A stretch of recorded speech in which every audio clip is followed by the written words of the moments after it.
Well, hello everyone. Welcome back to Big Mac's Truck Stop and the Ham Radio Lounge. Today, I want to talk to you about this and what's it doing here. Well, before we get into today's show, I'd like for you to like, subscribe, notifications, and ring that bell. That way you don't miss another video. And this is going to be podcast number 2. Podcast number 2. There will be a number podcast 3 on my trailers. Can't tell you when that's going to be because I even don't know.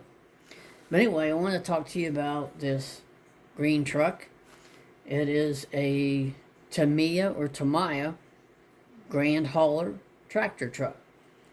You have seen my red truck the last time we did podcast number 1 with all the gripe and concerns. And well, the difference between the Freightliners, I wanted to make this one the 1990 and the other one's a 1985 Freightliner, and this is an FLD Frank Lima Delta 120. 120 means wheelbase in the real life world. And the reason why I bought this truck is because when I got the red truck, I thought it would be neat to buy another truck and just have it on hand for parts, pieces, and bits whenever, because I thought the red truck was short some pieces, which some of it was, and they shorted me on the front suspension where you build your spring hangers, the spring bracketry and all that stuff. So I bought this truck for $100 more, and it was in there. It was all in there. It was all a complete truck. So I had to take stuff away from this truck to make the red truck complete. And so I ended up ordering more parts for this truck to fix it up. I thought there's no sense in having a box laying on the floor and, just sitting there. And I thought, I'm just going to go ahead and build it and be done with it. So it was really fun, and I really enjoyed myself building the chassis because that's a lot of fun. It's a challenge thing. And the rear axles have planetaries. And it's interesting how it works. I mean, if you ever get one of these trucks, build the rear axles, because that is very challenging and, excuse me, and very challenging and interesting how it works. It does come with a mechanic's manual to show you where parts and pieces and bits go to. And once you get it built, then the paint job, you can pick out any paint you want. You can go to Ace Hardware and buy any kind of spray paint, whatever your favorite. This is my favorite color, by the way. And these stripes, they're water slides. They came from Model Trucker, and Jeff is one heck of a nice guy. And these decals are 1/16, and the whole truck itself is 1/16 scale. It's a big truck. It takes up the whole bench.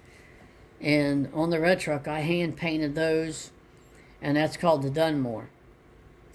And this is a Saddlebrook paint seam stripe package, and it's Freightliner.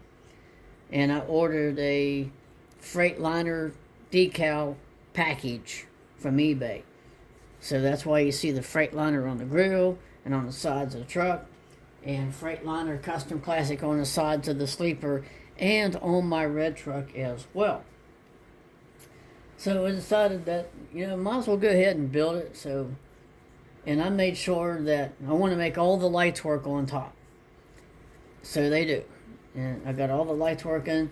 And Freightliner, if you pay attention from the Freightliner, the conventionals, the ones from 74 to 80, whatever, Freightliner's turn signals were on the mirrors on both sides, not on the fenders, right on the mirrors. And these do work. I don't have a battery in it or anything. I'd show it to you, but maybe we could do that in another video, and maybe just check other videos out that I have posted already. Anyway, I did not clear coat this truck. I didn't clear coat the other one either. So I wanted to let you know that both trucks have chock blocks now. They got the bracketry The red truck has it, and this truck has it. And one of my trailers has chalk block bracketries on there, so you can chalk block the wheels and, you know, back into a trailer and hook it up. But on this truck here, I don't know if you can see it or not. We'll carefully move the camera. I built the deck plates, the fifth wheel cover, and these fenders came with the truck itself. I'll put the camera back. There's my mugshot. So anyway, that is life on this truck here, and it's a beautiful truck. I want to tell you something else too. The windshields all the way around it, I painted it black on the inside. That way you can't see all the spaghetti wire. There's no room for details on the interior. It does come with seats that came with the driver and a dash and steering wheel. There's no room for that crap, that nonsense. So all you can see is, well, I blacked them out. I painted black on the inside, then I put it all back together and whatnot. That way you can't see all the wires. I mean, it's a lot neater than the red truck. The red truck is really crappy on inside. That's why the windows are painted black on the inside. That way you can't see all the conglomeration of wires going from everywhere. They go up inside the cab, and they come down. They come inside the mirrors on the outside, and they come all the way down inside through the headlights, and run them all the way down inside the frame rails and do the backlights on the truck. So everything works. One thing I wanted to point out, if you get a truck, you must turn the radio controller on first. This truck has 2 flip switches. Let's see if you can see that maybe. Has 2 flip switches. You turn the power on first, and then you click this button up 1 notch, and that's what starts it. And this is your volume control, and these are your light functions and whatnot. So this truck is really awesome, and I don't know if I can show it to you or not, but we're going to try. Let's see if we can make it tilt just a little bit.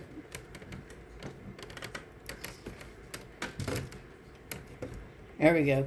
If you can see, it's got brand new, well, I don't know if you can see it, there you go, drive shaft all the way here and all the way in the back, a little short drive shaft. They have U-joints now.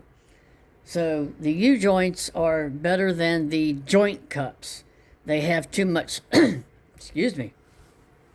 The joint cups have too much slippage, and these don't. That way it's a better truck. And I'm going to pause you for a minute. All right, we're back. My voice was getting a little hoarse, so I need a drink of water. And so anyway, the side of the truck, you can see where, well, maybe, yeah, where these are placed on there, the tire chocks. They're on both sides like that. I end up using 1 hole and put the screw back in and drilled 1 hole here on one side, on the other side too. And on the fuel tanks, I decided to paint the straps black and paint this gold like on the older trucks. Alrighty, we'll back her up. Like I said, I'm not going to have the time to start it up or anything with the radio controller. It takes too much time. It takes at least 15 minutes to get everything ready. So we'll do that in another video. And we are almost 9 minutes into the video. So I apologize for short videos, but this is pretty much all I have. And I can show you my ham radios. This is the HF. It's a Yaesu 710. I could talk all the way around, halfway around the world. I've talked to Ukraine, Germany, Sweden, and all the way out on the western, almost everything in the United States. Okay? And these are my 2 meters. This one here is analog, and this one is digital. I did have a radio with analog and digital together, but the finals went clear out on it, and they don't work. And then there's my stash. Alrighty. So that's what it's like here in the Big Mac's truck stop and the ham radio lounge. So that's about all I have for you folks. And Red the Outlaw is sitting over there on the floor, and we're going to try to get him fired up and pull a trailer around. So the next video is going to be on my my Tamiya log bunk trailer that I built, and the junkyard trailer that I built, made out of Hercules, and I used Tamiya parts to put it together with. This junk stuff put together. Interesting. So anyway, don't forget to like, subscribe, comment, and hit the bell and notifications, all that stuff. Hate to make it short, but that's pretty much all I have for you. So I want to thank everybody for watching. Thanks for hanging out with me for a little bit, and we talked about this beautiful green truck. So until next time, I'll catch you on the next one.